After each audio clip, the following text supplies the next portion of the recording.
What's going on, guys? Aarava here, and welcome back to another installment of the Last Question Mark Challenge here on the channel with the 2017 mod for F1 2016. We're here today with Fernando Alonso in his McLaren Honda to try and see how far we can get up from P20 on the grid, which is last place in 2017. This one's going to be uploaded literally straight after the real-life Grand Prix, actually, this time, in contrast to usually I've been uploading these on the Saturday after qualifying. So do let me know in the comments below what you thought of the real-life Grand Prix. And maybe, I don't know, maybe I can try and match where Fernando gets up to in the real-life Grand Prix. Obviously, the two McLarens going well in Q3 around Hungary, as always, kind of always indicating that it is really a lack of Honda power, really, in the car. The chassis is pretty damn decent around here, around Hungary. So I'm also looking confident for the challenge as well. I think if we can make a good Fernando Alonso-style start, pretty much, off P20, get up into at least near to the top 10 within the first lap, then I think we're going to look pretty damn good for some good high points here. But here we are, P20 in the lovely papaya orange McLaren Honda, getting ready for those 5 red lights for the Hungarian Grand Prix. As usual, 25% race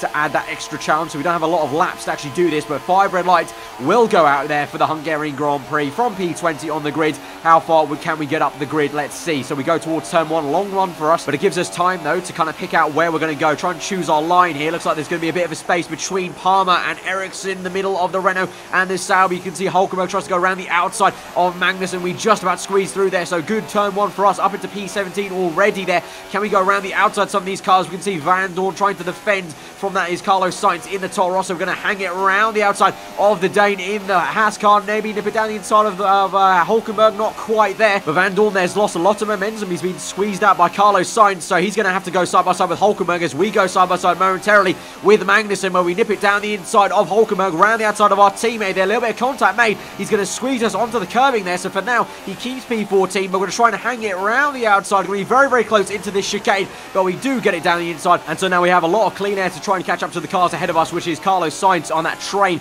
just behind his teammate Dan Kvyat there, but definitely channeled a bit of Alonso-esque kind of movement into that first lap, and now we move swiftly on to the end of lap 2, on towards lap 3, so it's taken us a little bit longer to actually catch up to this train. And down the back straight you can see just the power of the, or the lack of power really, of the Honda engine here down the main straight. We'll have to try and maybe make some time up in the braking zones and basically through the corners, especially through sector 2 and sector 3 will be mainly where we lose, maybe where we gain most of the time. I'm going to lose most of the time in sector 1 here down the main straight, and then maybe through this swooping left-hander though, we can maybe find the grip here around the outside, really revving the car out in 4th and 5th gear, kind of push Carlos off towards the curbing there. No contacts made though, so that's just kind of the general racing line and him having to give us some room there, and he just can't hold it through around the outside with the downforce in the Toro Rosso car. So up into P13 fair and square, and maybe now we can try and get on the back of Kvyat immediately on the end of this same lap there. You can see getting right up to his gearbox, actually tapping him a little bit, having so much more downforce through the final corner, but then down the back straight, look at this, even with DRS,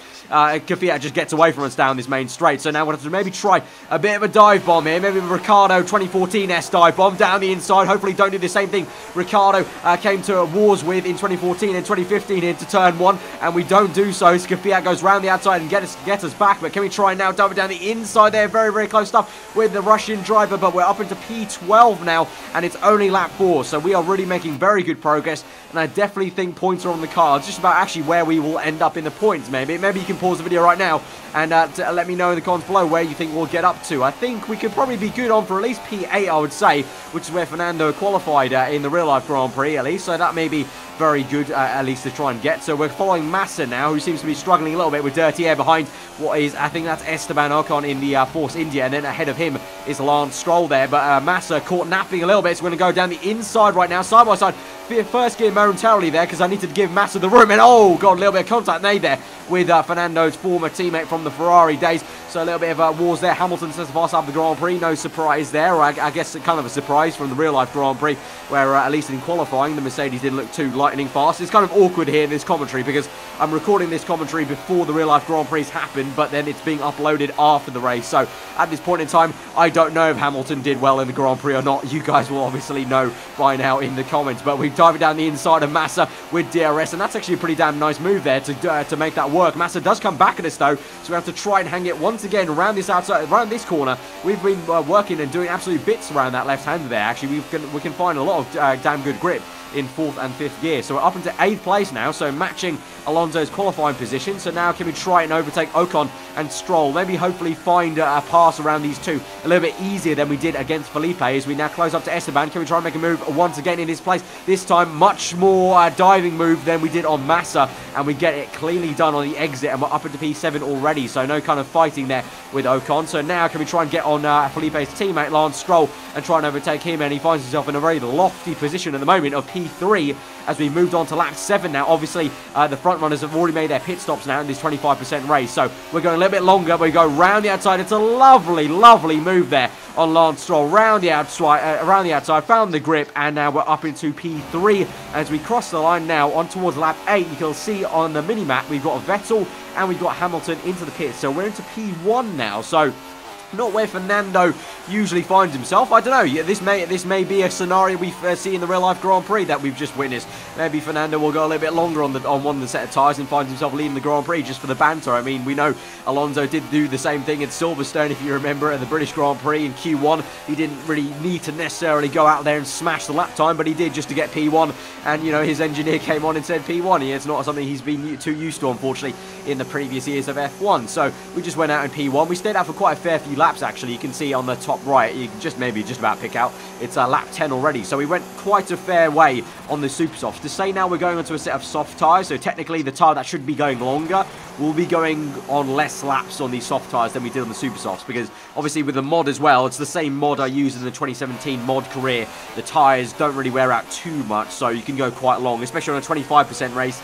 Doesn't really work out too amazingly. They don't really scale that much in the mod. So we're up into Rich Mix now, and we'll push on. We've actually come out in what is a whopping P7, and we've overtaken Perez there pretty much with the undercut. So now as we move on to lap 13, 3 laps later, we're closing up to Max Verstappen. So it's taken us 3 laps, but we're actually finding the grip in Sector 2 and Sector 3 to catch up to Max, and we've got the downforce. You can see though we're a little bit low on fuel. You can see on the bottom right, it did go yellow for a second. When we dive down the inside of Verstappen, we do actually get the move done there. So up into P6 now, so absolutely wonderful stuff here. I don't know if Alonso will be actually getting up into this position in the real-life Grand Prix, but for us, for sure, at the moment, it looks like Max not finding the absolute grip and downforce he needs, but now, down this back straight, down the main straight, this is where he'll be able to come back at us, even with the lack of a little down on power in the Renault engine. It's going to be better than the Honda engine, so we have to go a little bit defensive on Max. He's on the medium tyres as well, actually. That's a bit of an odd situation, but we dive down the inside of him, a little bit of contact made there, a little bit of argy-bargy, getting the elbows out there. We go down the inside, probably wasn't expecting us to go down the inside as he went to the inside himself there. He's got DRS though, I don't, so he's got the advantage there, so he gets back up into what will be P6 for him today.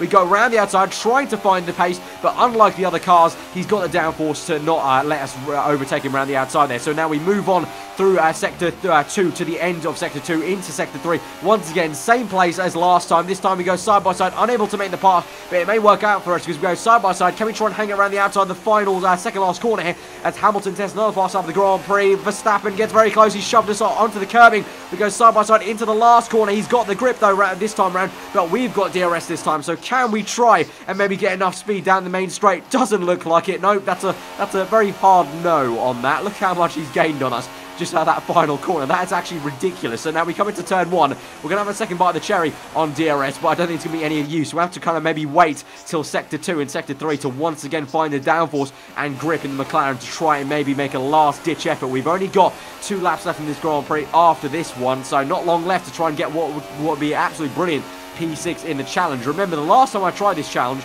in the McLaren was at Monaco with Jenson Button. I did that one-off Monaco Jenson challenge, and I got, what was it? I think in the end we got P10 or P9, so we only just about scraped to the points, whereas now we're comfortably in the points. At this stage, just about how high it can go, really, in this McLaren around Hungary. At the moment, it's looking good. I really do feel like we could get Verstappen. I just need to kind of feed out where we can make the pass, really. Just be a bit patient, try and see which corner it's going to be at. Definitely not going to be turn 1, I don't think. As you can see, we lose the back end out of the final corner, but as we go into the last lap of the Grand Prix, I think it's going to have to be a Sector 2 or Sector 3 pass. So pretty much now, on this final lap through Sector 1, just need to psych myself up pretty much and build up to that overtake, find the momentum, find the rhythm of the circuit, and then basically just go for it and dive down the inside or outside when we can in Sector 2 as we feed it through in 3rd, 4th gear.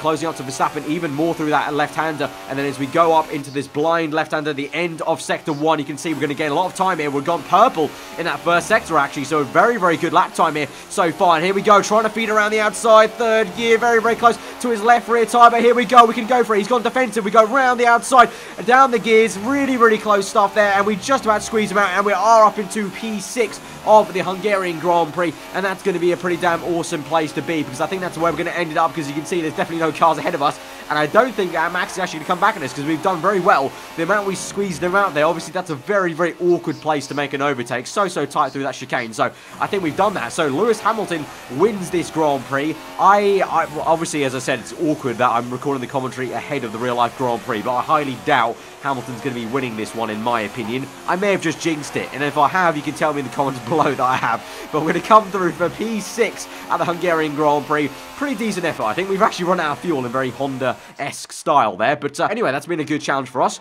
P20 to P6, decent stuff. Guys, if you have enjoyed the video, hit the like button. Again, let me know what you thought about the real-life Grand Prix. The podcast will be coming out later today, so you can save the comment for that, but you can just let me know right now, because obviously this is being uploaded straight after the real-life Grand Prix. If you're new around here, then do get subscribed for weekly foreign content. I've been Aarava. Hope you enjoyed today, and I guess I'll see you guys in the podcast later. Goodbye.